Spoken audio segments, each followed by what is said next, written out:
playoffs are here, and while most of the baseball world is busy talking about the big names, the historic franchises, and the star-studded lineups, one matchup feels like the classic tale of Goliath versus a team that just got invited to the fight last week.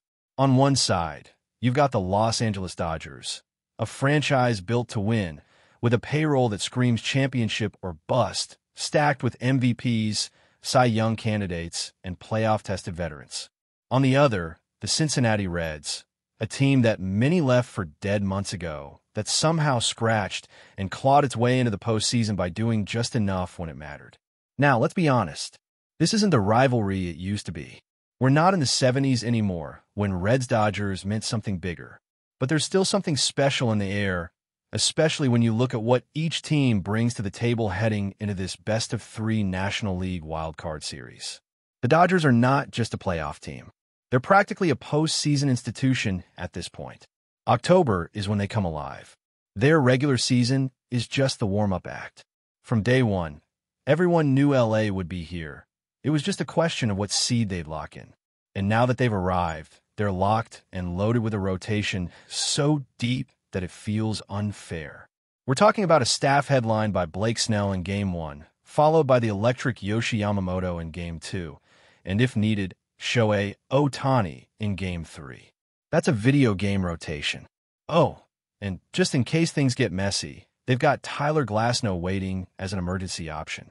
It's depth, talent, and postseason experience all wrapped into one terrifying pitching staff. Now compare that to the Reds. Their strength starts and ends with the rotation, specifically Hunter Green, Andrew Abbott, and if the series goes to 3 games, likely Nick Lodolo. This young trio isn't just here to fill space. They've got firepower.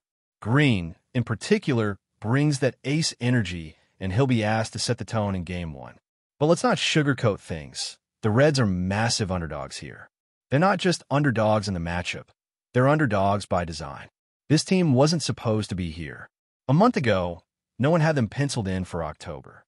But then the Mets collapsed, the Reds capitalized, and suddenly here they are. House money in hand, nothing to lose, everything to gain. That's the mindset that makes them dangerous. Because when you're not supposed to be here, when the pressure is all on the other side, you can swing freely. And if there's one thing this Reds team can do, it's make things uncomfortable. Their pitching isn't just decent, it's sneaky good. The question is whether their offense can keep up. Because if the Reds are going to pull off a shocker, it won't be by winning slugfests. It'll be by shutting games down early and scraping together just enough runs to survive. And that's where things start to tilt heavily in favor of LA. Because if you look at the Dodgers lineup, Shohei, Ohtani, Mookie Betts, Freddie Freeman, we're talking about 3 MVPs at the top.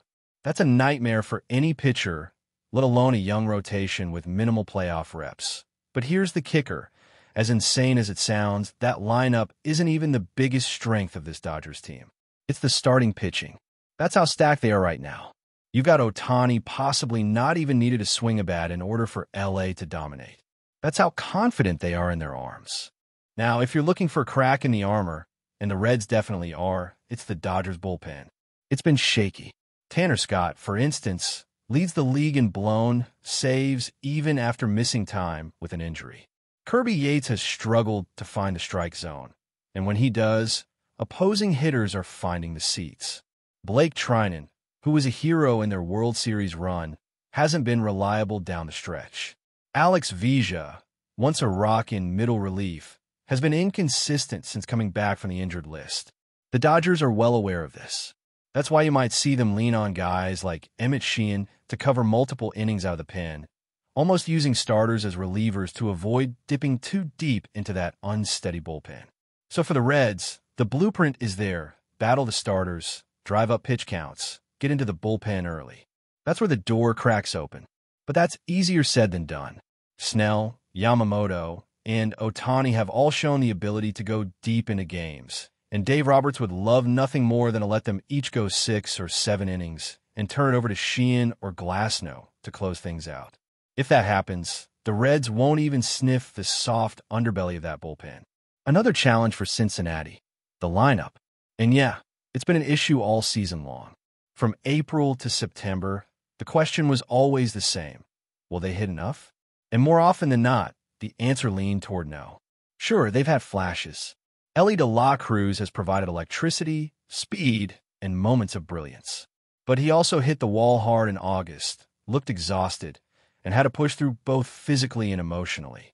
His performance is vital, but he can't do it alone. And outside of him, the lineup has been unpredictable at best, anemic at worst. It's a classic case of feast or famine, and if the Reds can't get more than 3 runs on the board, their record tells the story. They almost never win those games. There's also the matter of playoff experience. The Dodgers are built for this. Over a decade of postseason appearances, rings, heartbreaks, and deep runs. They've seen it all. The Reds? This is all new territory for most of the roster. Add in the fact that they've got to play all 3 games on the road, in front of one of the most intense playoff crowds in baseball, and you start to see just how uphill this climb is going to be. And yet, it's October, baseball's most chaotic, unpredictable, beautiful month. The Dodgers know firsthand how weird things can get in a short series. You go back to 2022 against the Padres, ousted in 4. Go back to last year. Arizona jumped all over Kershaw in Game 1 and never looked back. One bad inning, one unexpected home run, one stolen base that changes a rally. That's all it takes to flip a series. The Reds don't have to be better than the Dodgers over a month. They just have to be better than them twice. That's it. 2 wins. If there's one area where the Reds might be able to gain an edge in this wild card series, it's in the chaos. Not the kind you plan, but the kind that just happens when young, hungry players step into the postseason spotlight with something to prove. That chaos lives on the base paths, where Cincinnati has been quietly deadly. This team doesn't steal bases for show. They steal them with purpose. They're efficient, calculated, and when they get on base, they apply pressure in ways that make even elite pitchers uncomfortable. And this is where the Reds can start to shift the momentum. Not necessarily with power, but with disruption. Elly de la Cruz is the heartbeat of that strategy. He might not have had the offensive season some hoped for, but what he lacks in consistency at the plate, he makes up for in pure athleticism and baseball instincts. If he gets on base, he's a threat to be at third before the next batter even finishes their at-bat. And that's not just hype. That's reality. He changes the game with his legs, and in a short series where runs will be hard to come by, one extra 90 feet can mean the difference between advancing and going home. But here's the catch, and it's a big one. The Reds have struggled to capitalize with runners in scoring position. That's been a season-long issue. They've had games where they load the bases and come away with nothing. They've had innings where 2 leadoff singles turn into 3 quick outs. That margin for error? It's non-existent in the playoffs, especially against a team like the Dodgers. LA doesn't let many chances slip through their fingers. If the Reds want to pull the upset, they can't waste opportunities. It's that simple. They have to be perfect, or at least close to it. Defensively, Cincinnati has taken steps forward. The late-season lineup decisions made by manager Terry Francona, clearly geared toward run prevention, have made a difference. They've gone with the gloves over the bats in several key spots, sacrificing power for reliability in the field. That's not always a popular choice with fans, but in tight playoff games, those little defensive gems can be just as valuable as a clutch hit. A diving stop, a quick double play, cutting off an extra base. That's where games get won in October. So while the Reds might not light up the scoreboard, they have a shot if they keep things clean and tight on the defensive side. But let's not kid ourselves. The Dodgers are a machine. Their postseason scars from recent years have only made them more dangerous. They've been humbled before. They know what it's like to be favored and lose. That's why there's no panic in this group. No fear. They expect to win. And when you look at their starting pitching, it's clear why. Blake Snell is built for big games. He's been here. He's thrived under pressure. And if he sets the tone in Game 1, it's going to feel like an avalanche the Reds might not be able to escape. Yamamoto, meanwhile, might be new to Major League Baseball, but don't let that fool you. This guy's been dominating hitters since opening day. His command is elite, his stuff is nasty, and he's as steady as they come. The Reds already had a taste of him earlier in the year, and it wasn't exactly a pleasant experience. Now they've got to do it again, on the road, in a do-or-die scenario. That's a tall order for any team, especially one still trying to figure out who their offensive leader really is. If it goes to a Game 3 and Shohei Ohtani takes the mound, that's about as bad a scenario as you could draw up for Cincinnati. Not just because of the talent, but because of what he represents. He's the centerpiece of this Dodgers team. He's the guy that was brought in to change the story, to make October a certainty and not a hope. He's not just a player, he's a force. And when he's locked in, there's almost nothing you can do. But before we move forward, don't forget to join our channel and give this video a like. Your support helps us keep delivering the latest news about the Los Angeles Dodgers. We'd love to hear your thoughts on the news, so drop a comment below. Whispers are growing louder around Major League Baseball, and if even a fraction of them turn out to be true, the entire balance of power in the league could be shifting overnight.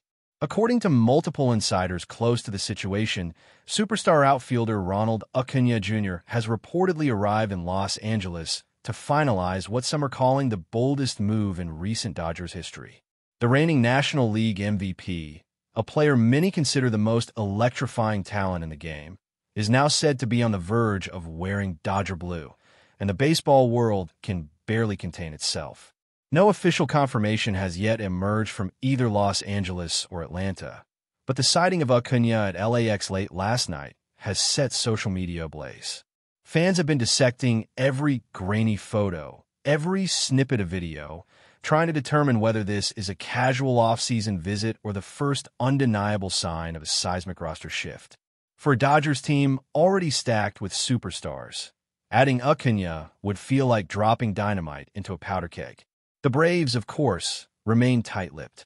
Some insiders speculate that lingering concerns about payroll flexibility, combined with ACUñA's growing influence and global marketability, may have opened the door for negotiations no one imagined possible even weeks ago. The Dodgers, notorious for striking with precision when opportunities arise, may have sensed the moment to pounce. If the deal is real, the consequences are staggering. Opposing pitchers would now face a lineup where ACUñA could sit alongside Mookie Betts, Freddie Freeman, and Shohei Ohtani. The mere thought has already sent tremors across front offices from New York to San Diego. Rival executives privately admit they are bracing for the kind of competitive imbalance that could alter postseason forecasts before a single spring training pitch is thrown. For now, it remains a rumor, a buzz that may yet fade into nothing. But in the sleepless corners of Los Angeles, fans are already dreaming of packed Chavez Ravine nights with ACUñA stealing bases, crushing homers, and sending shockwaves through baseball's most glamorous stage. Until the Dodgers or Braves speak, the story is only smoke. But smoke, as the league knows all too well, often means fire. That's all for this update. If you enjoyed the video and want to stay up to date with exclusive news about the Los Angeles Dodgers, be sure to subscribe to our channel and hit that like button. We always appreciate your comments and feedback. See you in the next video.